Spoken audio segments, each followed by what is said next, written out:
Bismillahirrahmanirrahim. Assalamualaikum warahmatullahi wabarakatuh. Alhamdulillah rabbil alamin. Segala puji dan puja kita panjatkan kepada Allah Subhanahu wa taala yang telah memberikan kita semua nikmat iman, nikmat Islam, nikmat kesehatan dan banyak lagi nikmat-nikmat yang patut kita syukuri. Salawat dan salam semoga tercurah pada junjungan kita Nabi besar Muhammad sallallahu alaihi wasallam beserta para keluarganya, para sahabatnya, dan juga para pengikutnya. Alhamdulillah, kita bertemu kembali dalam kajian Islam secara online yang diselenggarakan oleh Yayasan Bunyan Jakarta. Baik, agar kajian ini merupakan berkah rahmat dan ridho dari Allah Subhanahu wa taala, kita buka sama-sama dengan baca basmalah. Bismillahirrahmanirrahim. Adapun tema kita hari ini adalah kita yang akan bicara mengenai ada 8 faktor pengokoh iman ya. Ada 8 faktor pengokoh iman karena apa? Karena kita menyadari iman itu kadang naik dan kadang turun ya. Iman itu naik kita bersemangat dalam pengabdian kepada Allah Subhanahu wa taala. Tapi iman juga bisa turun ya ketika kita berbuat maksiatan. Nah, zalik ya. Nah, paling tidak nih yang kita bahas nih, paling tidak ada 8 faktor nih yang bisa mengokohkan keimanan kita. Karena tadi iman bisa naik, bisa turun. Naik dengan ketaatan, kemudian turun dengan kemaksiatan. Tapi kita menginginkan ya agar kita memiliki hal-hal yang bisa mengokohkan keimanan kita. Apa saja itu, ini yang kita bahas hari ini. Yang pertama ya yang bisa mengokohkan keimanan kita adalah tadabbur Al-Qur'an. Masya Allah ya. Tadabbur adalah memperhatikan dan mengkaji Al-Qur'an untuk mengambil pedoman dalam hidup ini. Karena Allah Subhanahu wa taala berfirman dalam surat An-Nisa ya ayat 82 yang artinya, maka apakah mereka tidak memperhatikan Al-Qur'an? Kalau kiranya Al-Quran itu bukan dari sisi Allah, tentulah mereka mendapatkan pertentangan yang banyak di dalamnya. Ya, nah jadi kalau kita suka memperhatikan Al-Quran, tadabbur ya dengan isi Al-Quran, karena Al-Quran itu adalah energi buat kita. Al-Quran itu adalah petunjuk bagi kita. Al-Quran itu adalah peringatan bagi kita. Jadi kalau orang yang sering tadabbur Al-Quran, berinteraksi dengan Al-Quran, ya berakrab-akrab dengan Al-Quran, insya Allah itu bisa mengokohkan keimanannya. Kemudian yang kedua yang bisa mengokohkan iman adalah tafakur alam. Ya Masya Allah ya, alam semesta merupakan ciptaan Allah Subhanahu wa taala. Manakala dipikirkan kita akan semakin yakin terhadap kekuasaan Allah sehingga bertambah kokoh iman kita. Kenapa? Di alam semesta ini ya kalau kita lihat di tafakur alam ya Allah kita kecil sekali ya, di antara gunung, di antara langit, di antara bukit-bukit, kalau kita di antara atau kita main ke pantai kecil sekali. Makanya dengan kita tafakur alam semakin ya bertambah iman kita, semakin yakin akan kekuasaannya. Ini bisa kita lihat dalam surat Ali Imran ayat 190 sampai dengan 191 yang artinya sesungguhnya dalam penciptaan langit dan bumi dan silih bergantinya malam dan siang terdapat tanda-tanda bagi orang-orang yang berakal, yaitu orang-orang yang mengingat Allah sambil berdiri atau duduk atau dalam keadaan berbaring, dan mereka memikirkan tentang penciptaan langit dan bumi seraya berkata, ya Tuhan kami, tiadalah Engkau menciptakan ini dengan sia-sia. Maha suci Engkau, maka peliharalah kami dari siksa neraka. Masya Allah. Ya, jadi kalau kita tafakur alam ya, jadi kita lihat tanda-tanda kebesaran Allah. Jadi kita semakin kokoh iman kita, kan kita merasa kita kecil, Allah yang punya kekuasaan, Allah yang berdaulat atas apa yang ada di langit dan di bumi. Yang ketiga, kokoh iman kita apabila kita meneladani sirah Rasulullah SAW. Mengokohkan iman membutuhkan figur teladan. Karena kita harus ada contoh, ya. Karenanya pada diri Rasulullah itu terdapat keteladanan. Allah Subhanahu wa taala berfirman, ya, dalam surah Al-Ahzab ayat 21, sesungguhnya telah ada pada diri Rasulullah suri teladan yang baik bagimu, yaitu bagi orang yang mengharap rahmat Allah dan kedatangan hari kiamat, dan dia banyak menyebut Allah. Nah, jadi kita harus ya meneladani Rasulullah. Iman kita bisa kokoh, kita harus ada figur, harus ada contoh, dan kita nggak usah cari contoh kemana-mana. Kita cari contoh dari Rasulullah, karena Rasulullah adalah suri teladan kita. Sebagaimana dikatakan dalam surah Al-Ahzab ayat 21 tadi ya. Selanjutnya, ya kokoh keimanan kita. Tadi iman kita bisa naik bisa turun. Pilihlah sahabat yang baik. Sahabat yang bisa memperkokoh iman kita bila mereka orang baik. Karena jangan sampai kita menyesal dalam kehidupan di akhirat nanti kalau tidak bersahabat dengan teman yang baik. Karena banyak nanti orang-orang yang di akhirat itu menyesal. Kenapa dia punya teman baik nggak diikuti, ditinggalin, ya kan? Padahal ingin kokoh iman kita, cari sahabat-sahabat yang baik, yang mendukung cinta kita kepada Allah, yang senantiasa menasihatkan kita, yang memacu semangat kita untuk beribadah. Nah, karena apa? Ada orang yang menyesal di akhirat nanti. Ada teman yang baiknya ditinggalin. Kata Allah dalam surah Al-Furqan ayat 28, kecelakaan besarlah bagiku. Kiranya aku dulu tidak menjadikan suplan itu teman akrabku. Itu penyesalan ya. Karena ada teman yang baik ditinggalkan, dia menyesal. Kenapa tidak menjadikan suplan itu teman akrabku? Padahal dia adalah orang yang baik, orang yang sering ke masjid, yang sering berzikir, yang sering misalnya bersedekah, tapi ditinggalin. Nah, maka jadi suatu penyesalan bagi mereka yang sudah punya teman baik, tapi teman baik itu ditinggalkan. Apalagi yang bisa mengokohkan iman adalah memilih lingkungan yang baik. Nah, ini perlu.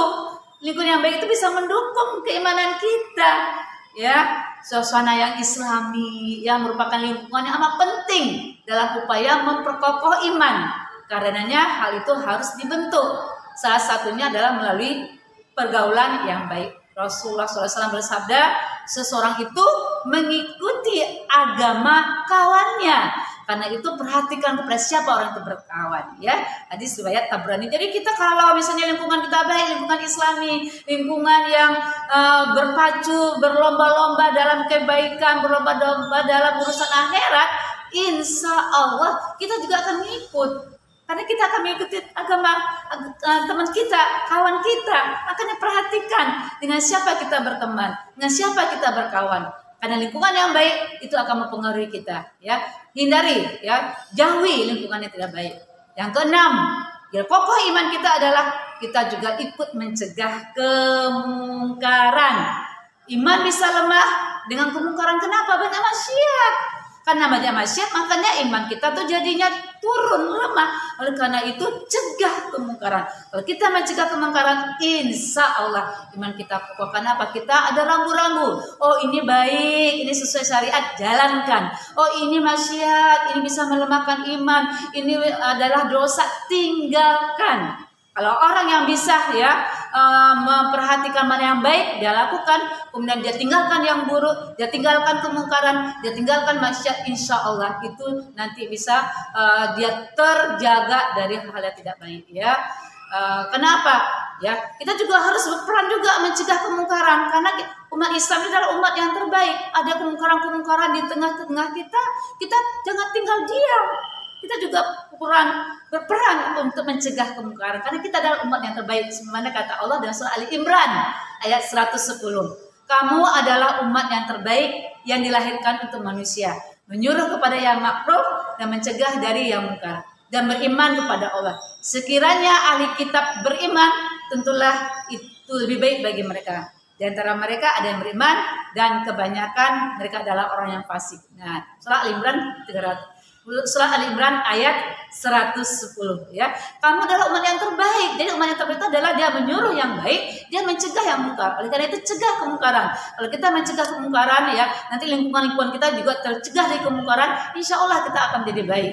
Ya, lingkungan kita baik, ya kita juga akan baik. Ada maksiat di depan kita, cegah maksiat tersebut. Insya Allah itu bisa menguatkan iman kita. Karena apa? Karena terhindar dari maksiat. Kita lakukan hal yang baik, tinggalkan hal yang buruk. Yang ketujuh, yang bisa mengukuhkan iman adalah mendirikan ibadah. Ya, beribadah kepada Allah SWT akan membuat manusia itu menjadi bertakwa kepadanya. Dan takwa merupakan tanda kekuatan iman seseorang. Jadi jangan puas dalam kita melakukan amal soleh, satu kebaikan, satu ibadah kita lakukan, terus lanjutkan ya dengan kebaikan-kebaikan lain. Amal soleh lain sudah kita kerjakan, amal-amal wajib sholatnya tambahkan dengan sholat sunnahnya. Sudah kita kerjakan puasa wajib bulan Ramadan, tambahkan puasa-puasa sunnahnya. Kita sudah keluarkan infak zakat kita dalam masuk itu zakat kita, keluarkan infak sedekah kita. Jadi kita terus beramal soleh ya. Kenapa? Kita betul-betul ingin ya tidak pernah kenyang dengan berbuat kebaikan. Karena mendirikan ibadah itu tanda ketakwaan seseorang. Karena Allah berfirman ya di dalam surah Al-Baqarah ayat 21, hai manusia, sembahlah Tuhanmu yang telah menciptakan kamu dan orang yang sebelummu agar kamu bertakwa. Jadi kalau kita misalnya ibadah terus ya kepada Allah ya, kita interaksi kita dengan Allah itu dekat ya, khusus kalau sholat yang khusyuk, setelah apa yang kita lakukan terniatkan untuk mencari ridho Allah, ikhlas karena Allah, insya Allah ada kedekatan kita kepada Allah, itu akan menambah ya keimanan kita, ketakwaan kita kepada Allah, dan itu juga akan mengokohkan iman kita. Dan yang terakhir, agar bisa mengokohkan iman adalah kita harus banyak mengingat kematian. Setiap manusia pasti mati, namun banyak orang yang melupakannya. Orang hanya berpikir dia akan hidup selamanya, padahal kematian adalah sesuatu yang pasti.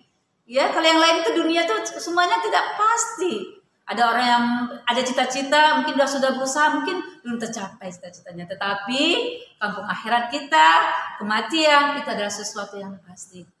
Dan harus kita persiapkan seharusnya.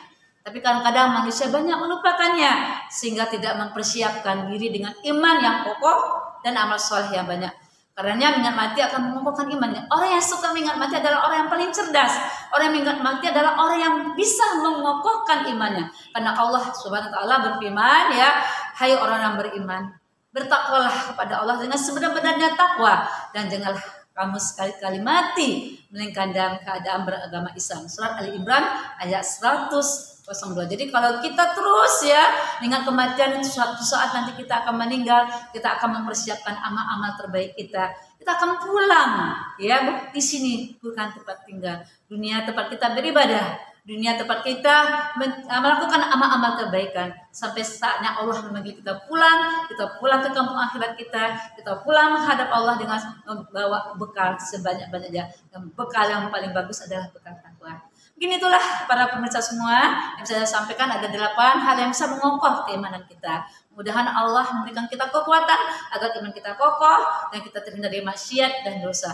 Kita minta sama Allah, ya Allah bantu aku untuk mencintaimu ya Allah. Ya Allah, bantu aku untuk mengokohkan imanku ya Allah. Bantu aku ya Allah terhindar dari maksiat dan dosa. Bantu aku ya Allah untuk menjalankan perintah-perintahmu, dan bantu aku ya Allah untuk menjauhi segala larangan-laranganmu.